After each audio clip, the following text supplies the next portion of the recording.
the exhilarating pastime called the hunt. That moment where you, or your little posse, decide to chase after something, study it, track it, and then kill it, perhaps even scare it a little bit in the process. All humans hunt in some way or the other, whether it's for food or sport, chasing tail or that next fix. Some, however, enjoy a much more sinister hunt, a hunt that is beyond the laws of human decency. Start running, lads. Robotron is coming to get you.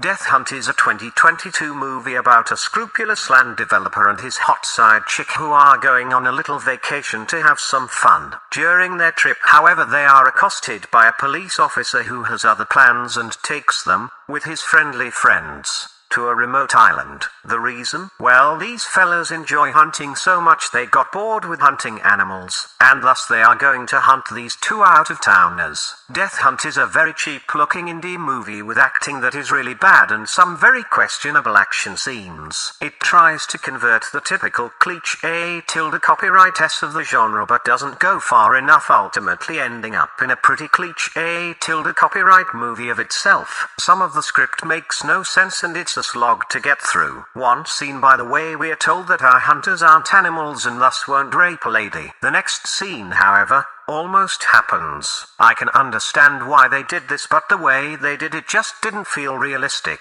There was no incentive to say that and then do that so quickly after another. None of the characters are likable and the only bright moment of the film, which happens in the first scene, isn't really addressed anymore. Oh, of course, the baddies have a Confederate flag which shows us viewers that they are baddies. I guess the movie would also have been a lot better if the main characters weren't Mary Sue. Well, at least one of one unarmed person versus 3 trained hunters with machine guns and rocket launchers. Yeah, number. That's a win for the hunters within the hour. To have that character survive is just preposterous, especially at the way it happens. Death Hunt isn't a good movie, so don't bother. Drop that. In the most dangerous game, a bunch of hunters are on a boat trip together in order to get to a certain island where hunting is extra dangerous. These hunters are of varying ages and classes and talk about hunting and the urge to hunt within mankind until, quite suddenly, the ship has an accident and sinks, killing most of the unseen crew and a couple of guys instantly. The survivors float ashore on the island, eventually finding others. And then, a strange man with an awful German accent pops up, played by none other than Casper Van Dien, who manages to combine the worst aspects of Schwarzenegger's accent and a smidge of Christoph Waltz into something that can only be called special. This special German is clearly a good guy and has no intention at all to hunt down the hunters themselves. Only those who haven't seen other movies like this or people who prefer not to think will be surprised about what is going to happen. Even Van Dien's character should know, but he is surprised by the amazing skill of the soldier of the bunch who seems to be a tough match. A tough match because he's such an idiot and bad at hunting. Suffice to say that this movie is really bad. It's not even so bad it's good, except for Van Dien's acting. Even his cheesy acting does not save this film, however, since all the scenes with the other characters are just excruciating. The action is dumb. The plot is dumb. The acting is subpar. The cinematography is near existing and I don't even remember how the movie ended. Skip this hard. Check that. Night Drive is a late 70s movie about an insecure and dutiful housewife who on one particular night when her husband is out of town gets the word that her son is sick and needs to go to the hospital. Anxious to get to her son, she decides to take a 16-hour drive to get to him. But it's nighttime and there are killers on the road. And that killer, who she just happens to see shoot a cop, is stalking her through the whole route. Needless to say that plenty of stuff happens as this scared woman attempts to flee from her would-be murderer. The movie is tense, but it avoids shrieking and wailing of any kind. Valerie Harper, playing the scared woman, gets in several situations that make it easier for the killer to get her, and, in a way, some of these situations aren't very logical. See, I had someone waiting for me once in a car while I was leaving to go somewhere and I didn't shake the feeling of being pursued till I got there. This woman has a scene where she's terrified and fleeing first and foremost, but then seems casually driving in the car until the next thing happens. Mind you, this is the 70s. so no cell phones and all that other stuff that would save you almost instantly. It just felt wrong to me to have her calm. Other occasions even feel weird where one would expect more measures to be taken but number. And then there's the ending. I mean, that's the first thing you would say, no? Or maybe it was just a joke to make at the end to show the viewer the comedy of this poor housewife who can't take care of herself. Female empowerment in the 70s felt different than it does now. Overall, it was an okay movie despite these little flaws that could be explained away by the way if you so choose. Check that.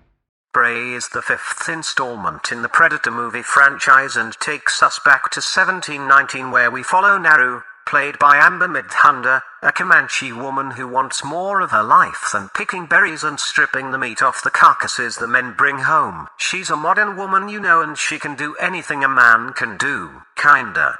Because despite all her efforts she isn't taken seriously. When a strange invisible creature starts hunting down the hunting party she wanted to join, she decides enough is enough, and turns the hunt on it. It being a predator, of course. She hunts like most hunters by running away and hiding, as she is clearly not capable of taking down the giant predator by force alone. Don't get me wrong, she is more of a warrior than the other women in the tribe, but it's shown in the film that brute strength still kicks her ass. She needs to use her brain. It's too bad that when facing a predator that brain often gets set aside for contrived plot reasons. There's moments in the film where things are not so subtly referenced from previous movies, mainly the first one and second one, as the others pretty much suck balls. And then, they do something else with it. Her shtick with the boomerang axe, albeit fun, doesn't seem very realistic, but who cares when a 2-meter predator exists? I'm a bit on the fence about this movie. I don't care about girl power, we already had that in the 90s. I also don't care about representation, and I guess it's nice to see that indigenous actors such as Midthunder, Beavers and Black Antelope get work. I care about whether it's a fun movie that respects what came before. And this, I think it did quite nicely. It at least didn't parade Donald to be a cuck or killed off the main character. Hell, it didn't even decide to make the Predator into some stupid mutant of itself. It did what the first movie did, but not as good. I think it could have done better by actually copying it a bit more. To have a whole tribe of Comanche work together with her being the brains of the bunch. The men reluctantly follow the woman, if you want to make that point. I wasn't alive in 1719, but I suspect women were held, as in other eras, in high regard, as they made sure the tribe continued to be alive. Similar but different than the men who had to risk their lives to make sure of the same. But the movie decides that this girl doesn't need no man and has her facing off against a predator twice her size and 4 times as strong. Course girl power. And this is where it loses me. Use the feminine wits and fortitude of mind and have her lead the men as a powerful leading figure. She can also kick ass, no one is opposed to that. But number. From the start this was said to be women, and we have had many movies and series in the past years that do this stuff and do it badly. Prey does it less badly, but still. Oh, and stop using the goddamn goofy scream in movies. This one was faint, but I heard it and it pissed me the hell off. Why do this? Stop doing it. It's not funny. It's old. It's tedious. It takes you out of the film. I want to be immersed in the movie, not to be taken out by some stupid sound or current day bullshit like intersectional feminism. Besides that, it's still better than Aliens vs Predators and Predators though. Check that.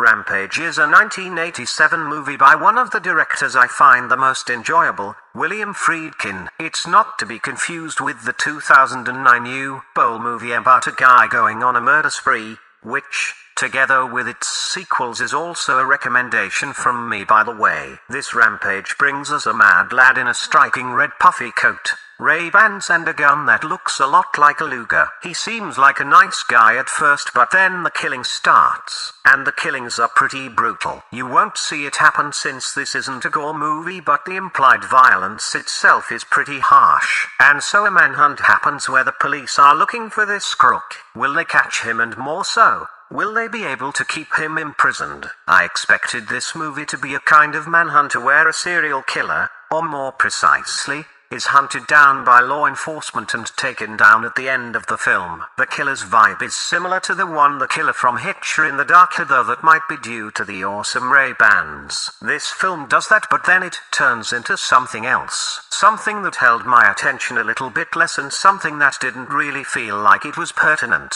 But I wanted murder and mayhem, of course, not law and order. Regardless, William Friedkin once again delivers with a tight, exciting movie, even if it's about capital punishment and mental health. Not Friedkin's best movie, but definitely not his worst.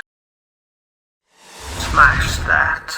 Series 7, The Contenders is a movie I already saw and completely forgot about. Usually I turn them off the second I realize it, since all the other scenes then come flooding in, but I figure I might as well continue with this film since parts didn't seem familiar. Series 7 is a reality TV show where people are tasked to eliminate the other contestants in order to be declared the victor. The main character and winner from the previous series is a pregnant woman, played by Brooke Smith, who gets tasked to hunt down 5 new contenders, amongst whom her terminal ex-boyfriend. Oh, the drama. In true mockumentary style, we follow these characters from first being introduced. They have become contestants to their ultimate demise. Who will survive? Who will perish, and by whose hand will that final death stroke be dealt?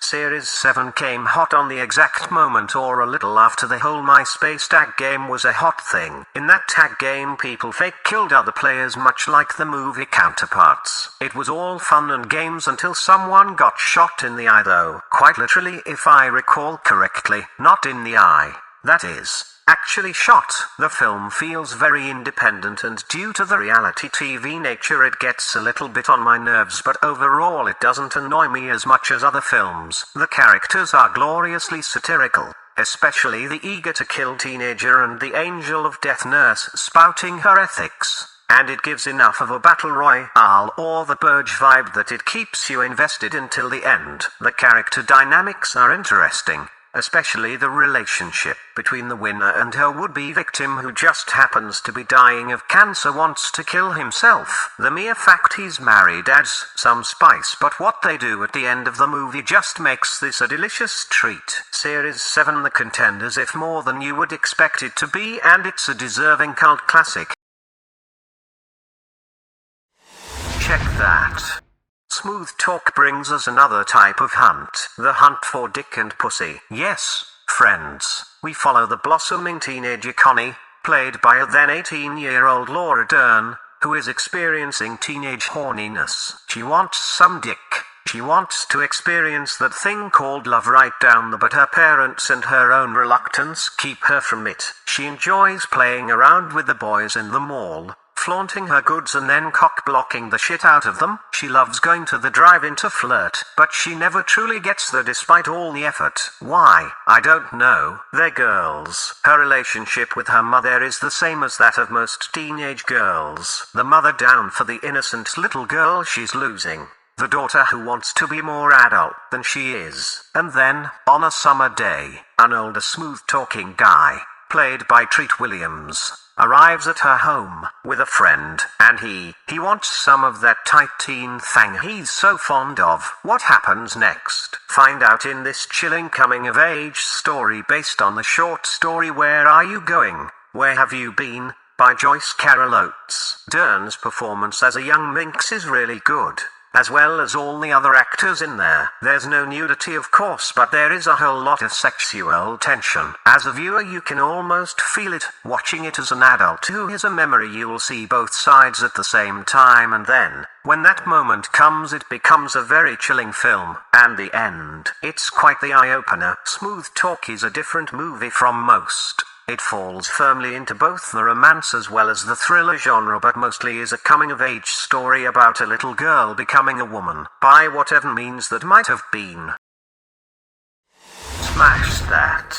The Night Eats the World is a French zombie film from 2018 about a guy, played by Anders Danielsen Lai, who crashed out in a bathtub during a wild party only to find out in the morning after that the zombie apocalypse has swept through the nation. After dealing with some zombies, he fortifies himself in the apartment and the quest for survival begin. This movie is very much like any other guy stuck in a building during a zombie apocalypse flick. There's the hunt for food, the occasional fight for his life, then the fight for his sanity, attempts to make contact with the outside world, finding said contact, and then whatever divergence the movie makes to make itself somewhat unique. We have seen this in Asian series and American films alike, and now we get it in this French movie, and it's fine. It entertains well enough and it has some good moments. But this is a genre in itself in an already saturated zombie fest of films and series. It seems there is nothing new to be discovered in this genre, at least not for now. The redeeming part of this film is that the main character isn't a complete idiot and that the zombie cliché